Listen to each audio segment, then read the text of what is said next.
পাণ্ডুপুত্র পঞ্চপাণ্ডব, এই কথা জেনেই তো আমরা মহাভারত দেখি।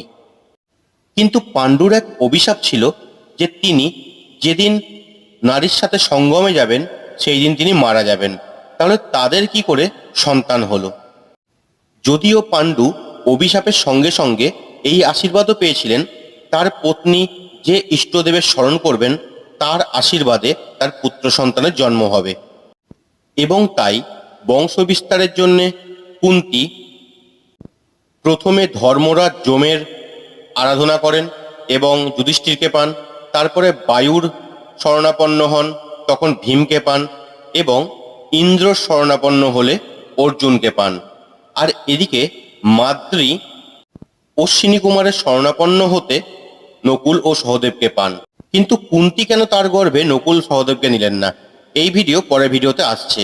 ভালো লাগে চ্যানেলটি সাবস্ক্রাইব